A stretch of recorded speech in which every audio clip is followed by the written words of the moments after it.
the big call-up. Tell us the yarn about how you ended up being at Eden Park moments before the test to call the biggest test of your career and the biggest test of the year. Yeah, so basically what happened was I was on the Ranfurly Shield call, which was off tube at Sky. So Southland were obviously defending against Canterbury and Invercargill.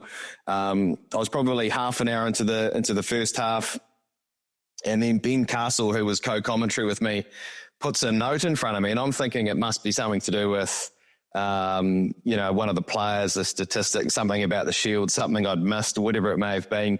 And he nudged me because I didn't look down at the time, kept calling, and he nudged me, he said, no, look at the piece of paper. So I looked down and it said words to the effect of, you need to call the boss urgently, needed at Eden Park, something like that, 4 exclamation marks underlined. And I thought, what is going on? So got to half time, got out of the booth, got on the phone to the boss, and he said basically, mate, you need to get your skates on. You need to get to Eden Park right now. We've got a situation. And unfortunately, that situation was that TJ's voice was no good. So I left the Shield game about 10 minutes to play, 70th minute, put the mic down. Ben Castle picks up the mic. He'd never called play-by-play before. I just patted him on the shoulder, and he did that, a fantastic job. I'm told, guiding it home with Taylor Johnson, who was sidelined in Invercargill. I'm on the road to Eden Park. This is probably 10 to 6 at this point. Thankfully, the motorway was fairly clear heading out of Mount Wellington on the 8K trip to Eden Park. But once I got into Kingsland, there was just a sea of people, absolute chaos, roads closed everywhere. Thankfully, I had the number for the traffic management guy who was in charge of all the entries and exits around Eden Park, and he basically made a few calls, and the sea of orange cones just parted, and this guy came towards my car on a moped, and he led me through this crowd of people making their way to Eden Park with the moped in front of my car. I had the hazard lights on, went in at gate Q opposite the outer oval, and from there, probably that was 6:15, headed upstairs into the commentary box. What a story. Mate, sorry, Jeff, just first, congratulations, mate. I'm hoping the press tour is going well with the headphones on. Oh, yes, I will explain. Just it's been chaos the last couple of days, people texting and wanting to know what happened. And yeah, it is a crazy story. So I've had a few people reach out, a few different media outlets and things wanting to know what went on. So I've just been doing a couple of those today, but no, it's pretty crazy weekend for sure. We're talking about preparation on this podcast and the analytics and all the kind of everything. Talk me through your preparation, mate, the biggest test match of your life.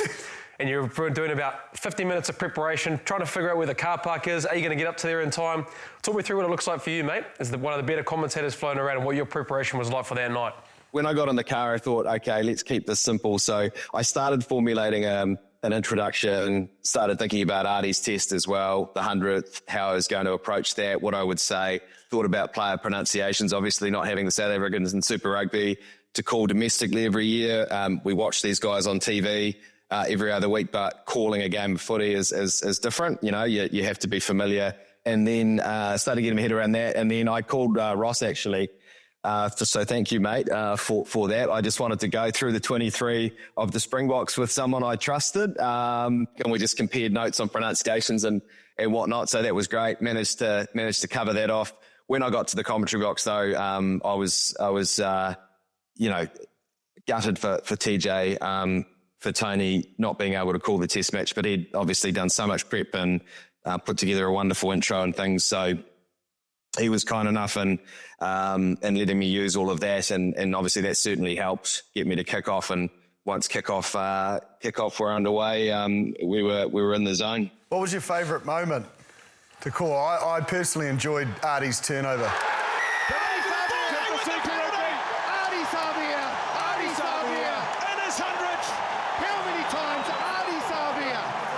I think that was a highlight, Artie's turnover. I probably also think that Imoni scoring early.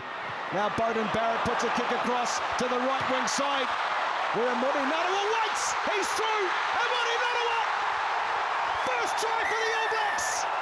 Just having something like that, a big moment early, the All Blacks try after 90 seconds, something like that happening, really I suppose, got everybody engaged. Certainly allowed me to, I guess, reach a peak early on with calling a try in. So that got me really into the commentary. And then after that, Artie's turnover was huge.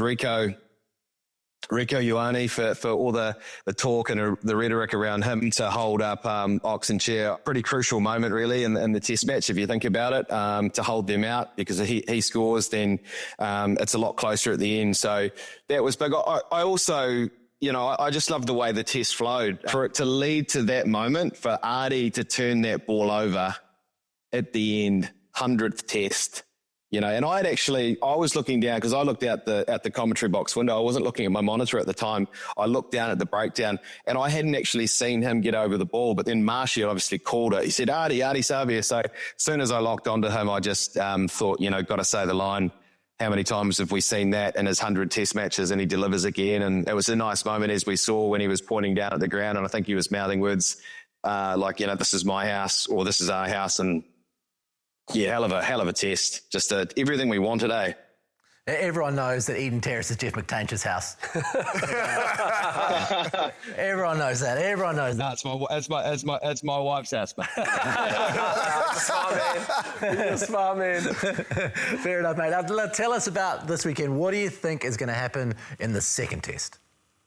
Injuries are going to be the key thing, I think, for both teams. Just see who's freshened up. Obviously, Cody Taylor, George Bell will come in, and around Amoni as well, what they do. I do think, we might see one or two changes based on that, but I think at this stage, you've probably got to be consistent with your selection, reward the guys that played well at Eden Park, those who are still standing, obviously. But if you're us, Erasmus, I think the All Blacks probably took it to the Springboks a little bit with some of the tactics that they employed with the high kicking and, a lot of the physical stuff. The All Blacks were very, very impressive and probably beat the Springboks to the punch a bit. But again, they'll like a lot of what they saw at set piece. I mean, a tight-headed international rugby at the end to score that try the way they did, that was incredible. So they'll know that they've got edge in places like that. It was almost classic All Blacks that we've become used to over the years, where they have performed at their best because they did find a way to win.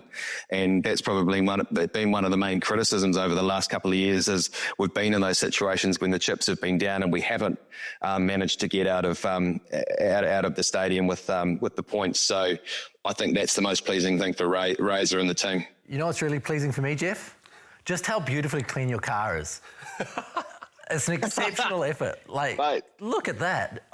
Yeah, this is what happens when you don't have kids, we don't have kids, mate, so it's fine. Otherwise there'd be a car seat there, there'd be toys everywhere, there'd be fingerprints all over the seats. No, she's nice and clean. And she's a pleasure to drive. It's a plug-in hybrid, but don't tell Greg Murphy that it's a plug-in hybrid, because he would never talk to me again. Oh, good on you, mate. Good on you, mate. Enjoy the publicity tour. We'll talk to you soon. Okay, boys. Cheers.